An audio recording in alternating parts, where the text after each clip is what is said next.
Mi corazón está consternado por los eventos de hoy, el 10º aniversario de nuestra iglesia.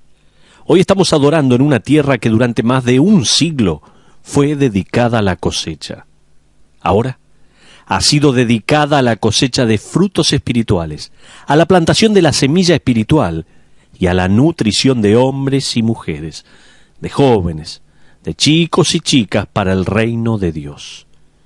Esta mañana presenta una sobresaliente oportunidad para nosotros, para repasar la diferencia entre el trabajo de iglesia y el trabajo de la iglesia, entre el ministerio eficaz y la mediocridad, entre el statu quo y lo sobrenatural. Sucedió temprano en la mañana del 4 de julio de 1952, con una espesa niebla en el aire, cuando una joven llamada Florence Chadwick se sumergió en las frías aguas de la isla Catalina. Ella intentaba ser la primer mujer en nadar estas aguas entre la isla y la costa californiana. Un nado de larga distancia no era algo nuevo para Florence. Ya se había convertido en la primer mujer que nadó el canal inglés en ambas direcciones. El agua esa mañana estaba pasmosamente fría. Ella nadaría aproximadamente durante unas 15 horas. Su entrenador la seguía en uno de los botes del equipo, animándola constantemente y dirigiéndola. El problema era que debido a la espesa niebla, ella podía solo ver 30 o 60 centímetros delante. Varias veces tuvieron que volverla a dirigir, ya que estaba nadando en la dirección equivocada. En varias oportunidades, los tiburones debieron ser alejados de ella a través de disparos de rifle. Luego de nadar durante 15 horas, Florence pidió ser sacada del agua. Se había rendido. Más tarde, Florence fue entrevistada. Ella dijo esto, escuche bien: no fue el hecho de que tenía frío o que estuviera asustada por los tiburones. El problema fue que no podía ver mi objetivo. Había mucha niebla. ¡Qué tremendo! ¿Puedes creer que ella abandonó a tan solo 30 minutos de alcanzar la costa de California?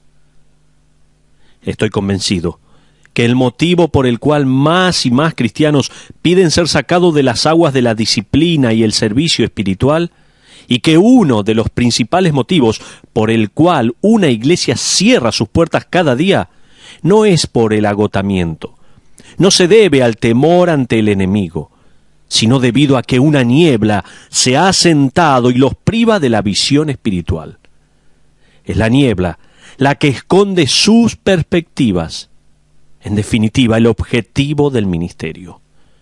Por lo tanto, en este histórico día, quiero que veamos juntos bajo la luz clara de la palabra de Dios, de manera que quizás podamos penetrar la espesa niebla y ver el objetivo que tenemos enfrente.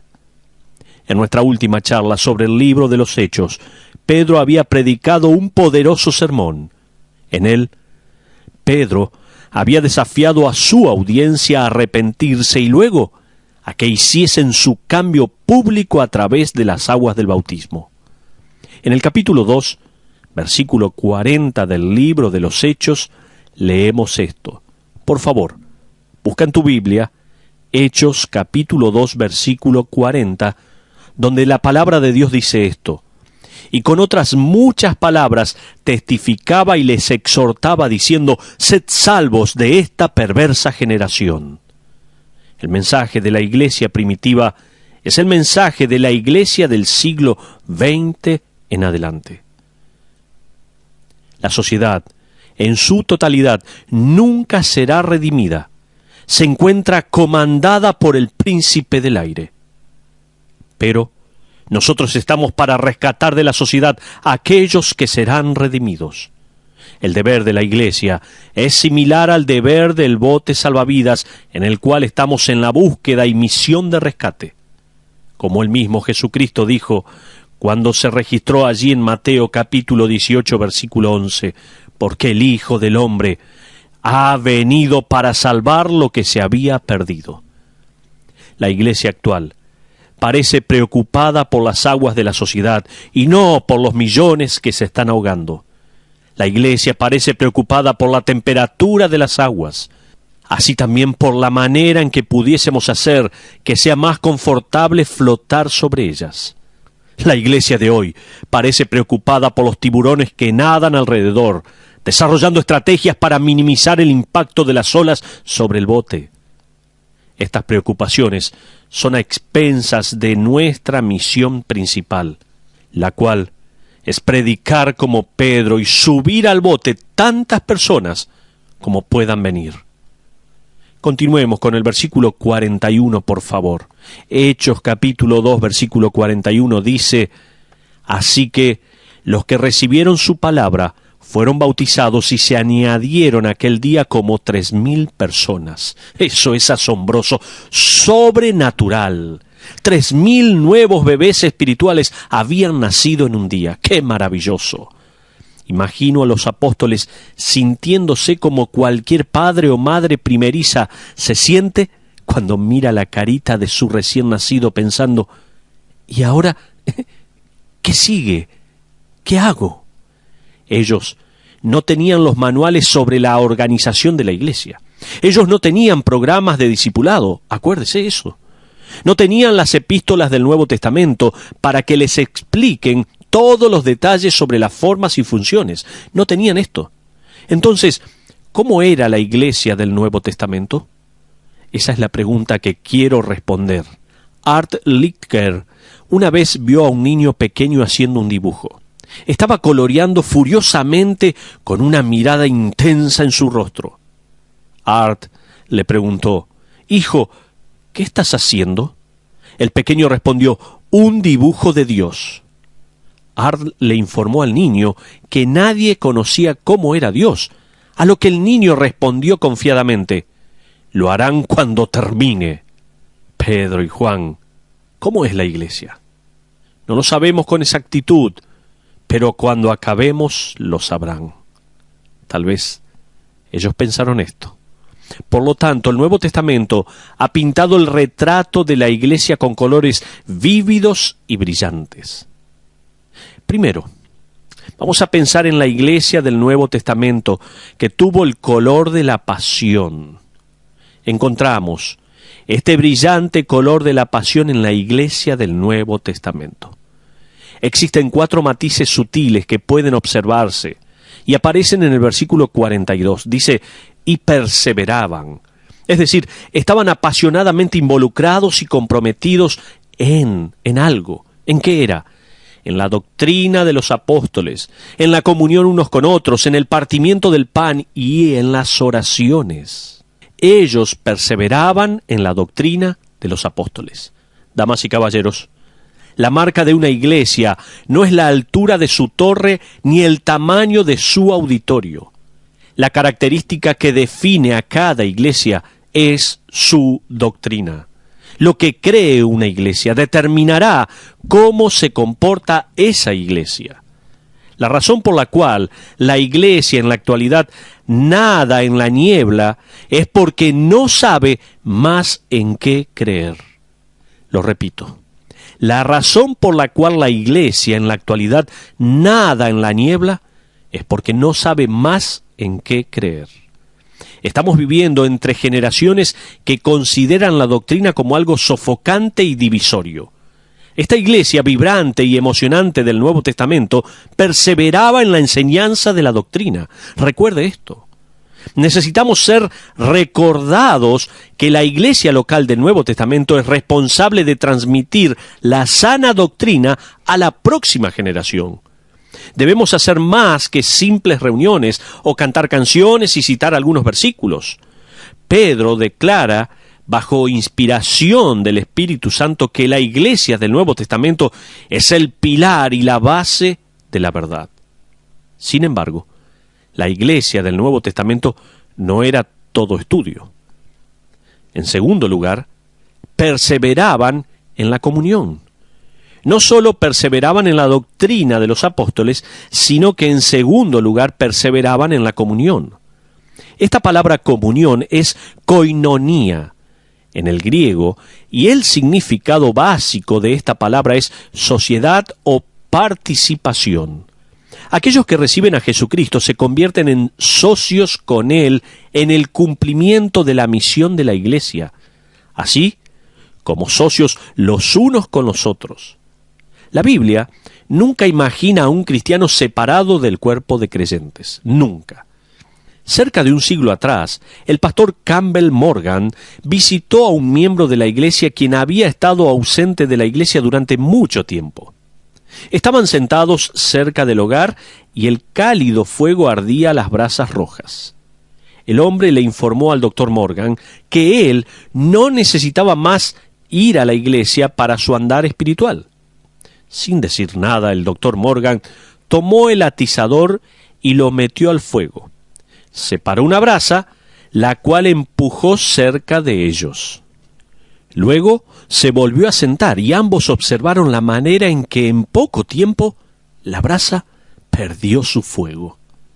Ahora bien, la mayoría de nosotros, cuando pensamos en coinonía, piensa en refrigerios y en sociales, en pasar un grato tiempo. Sin embargo, era solo una palabra que relacionaba directamente su compromiso unos con otros a fin de cumplir con la misión de la iglesia. Eso es coinonía. Entonces, en Jerusalén hay una banda de ardientes creyentes que se congregaban en comunión o en sociedad para ver la tarea cumplida. Observa la profundidad de la comunión de ellos en los versículos 44 al 46.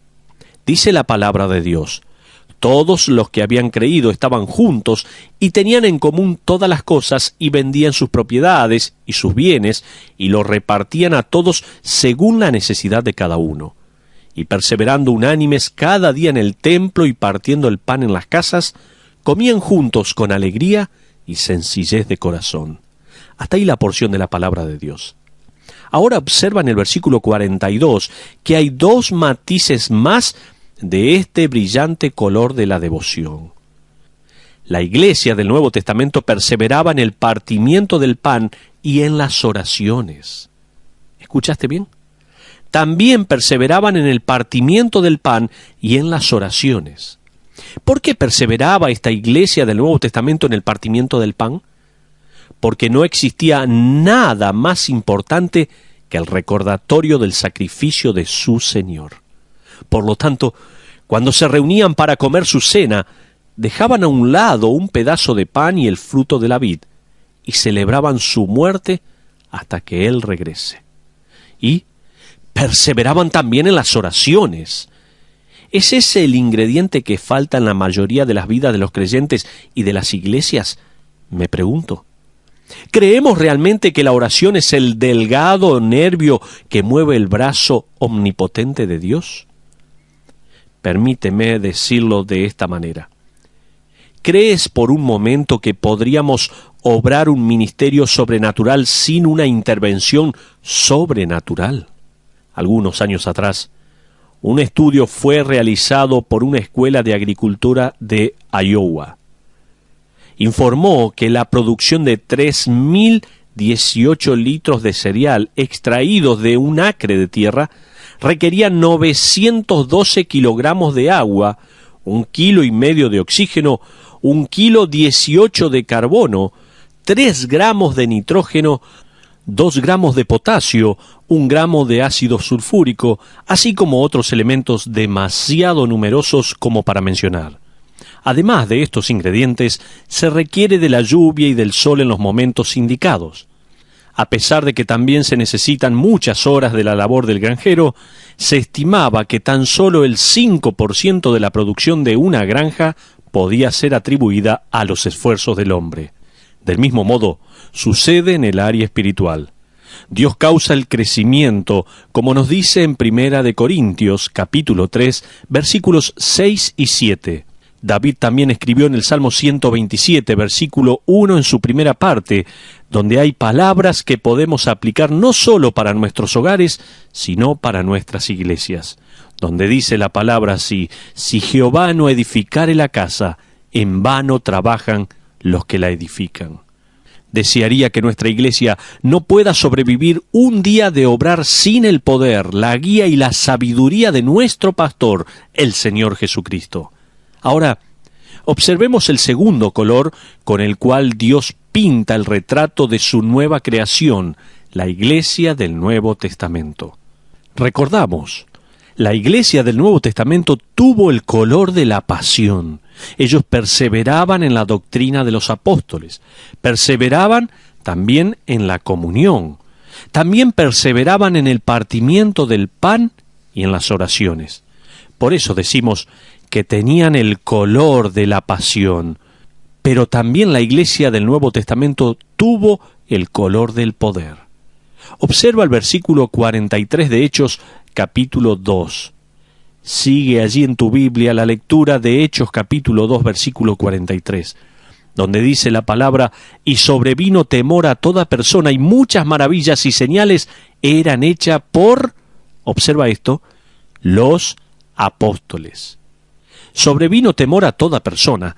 Sinceramente, no quisiera abandonar lo que siento hoy, el temor y la emoción de que Dios está haciendo cosas maravillosas.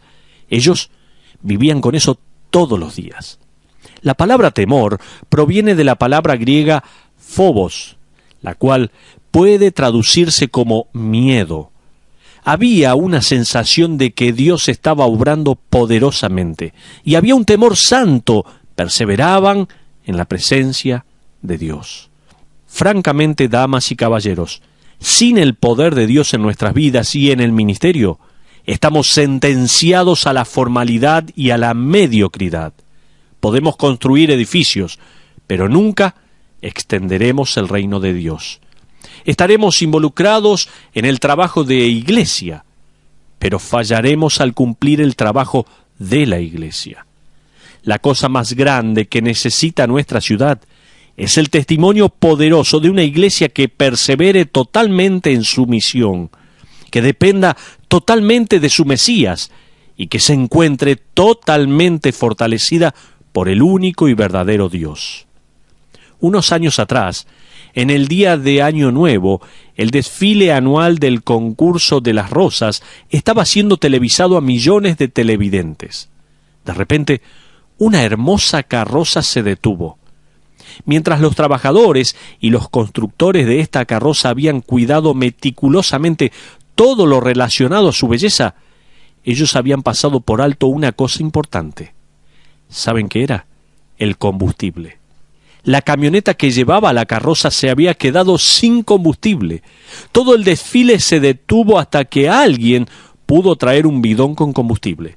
Lo irónico es que esta carroza representaba a la compañía de petróleo Standard. Con sus vastos recursos de petróleo, su camioneta se quedó sin combustible. La iglesia de hoy está pidiendo el bote. Es incapaz de seguir nadando.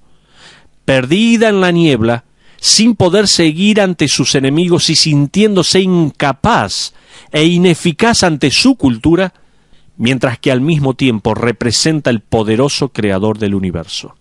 Qué irónico todo esto.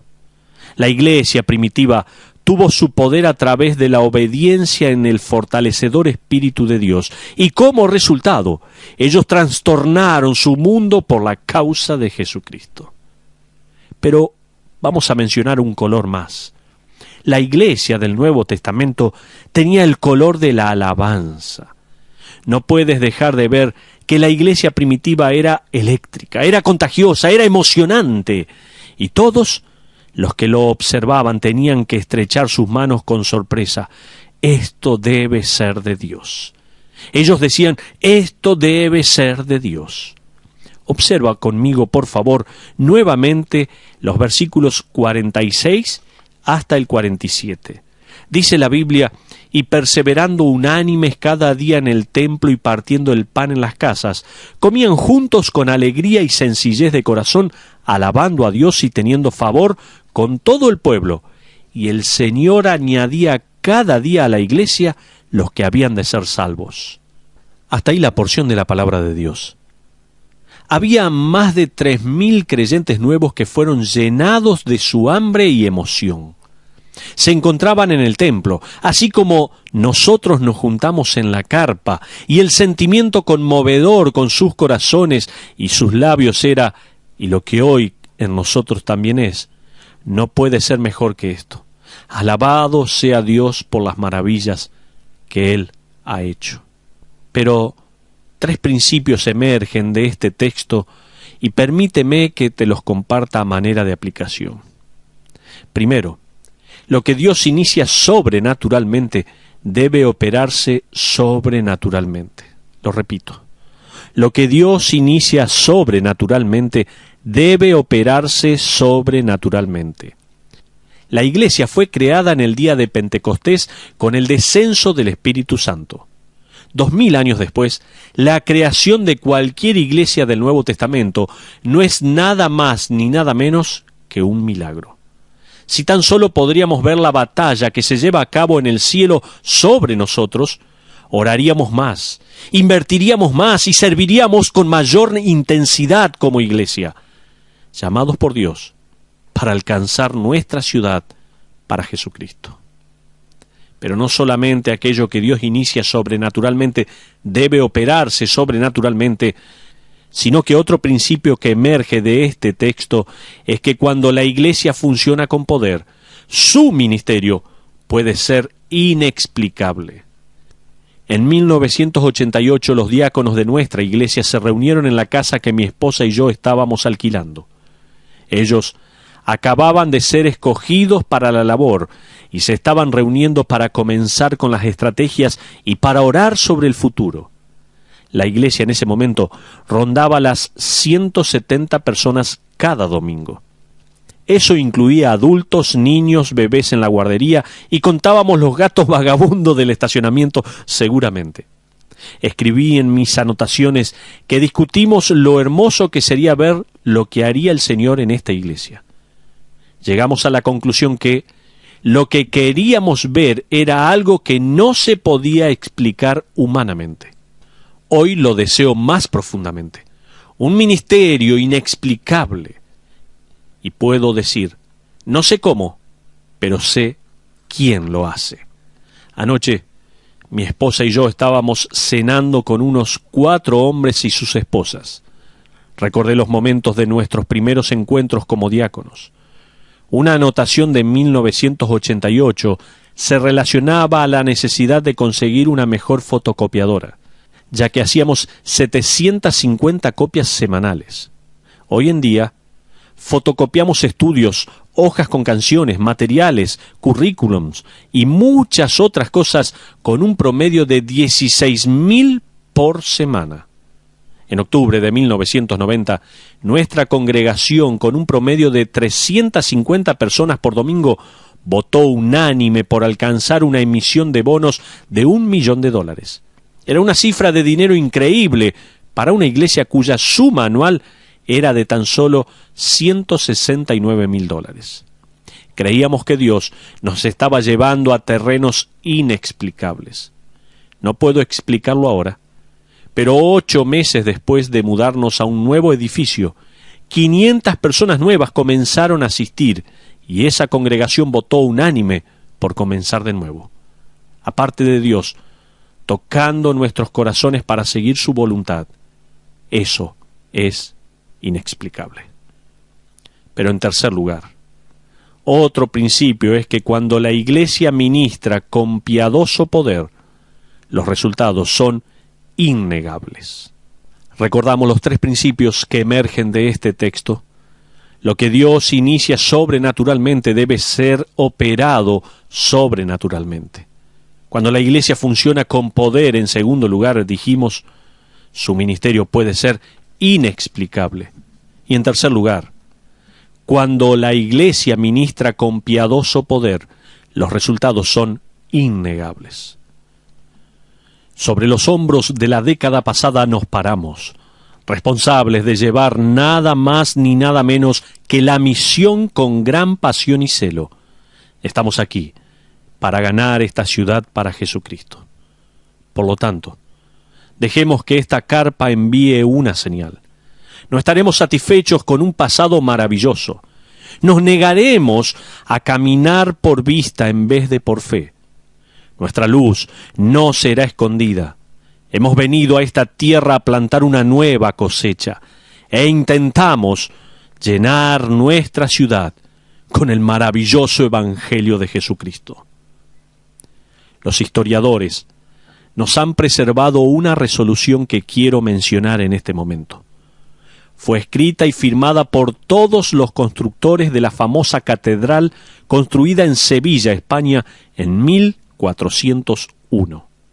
La resolución que firmaron dice así: permítanos construir aquí una iglesia tan grande que aquellos que vengan detrás nuestro piensen que estuvimos locos por haber soñado construirla.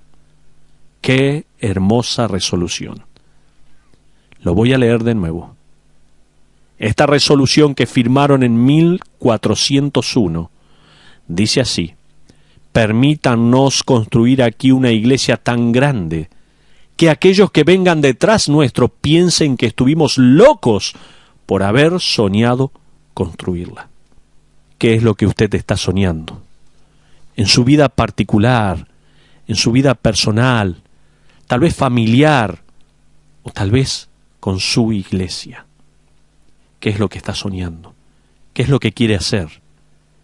¿Por qué no ponemos todo en las manos de Dios y permitir que ese Dios maravilloso pueda guiar, mover y hacer cosas inexplicables e innegables que demuestren realmente que Dios está en medio de la obra que estamos haciendo?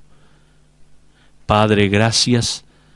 Gracias por este tiempo que podemos compartir con nuestra audiencia. Gracias por tantos ejemplos de hombres y mujeres que entregaron toda su vida, todas sus posesiones, todo lo que tenían, para servirte, amarte y extender tu palabra en todo este mundo. Señor, ayúdanos para que también lo podamos hacer en nuestra comunidad. Te lo pedimos en el nombre de Cristo Jesús. Amén.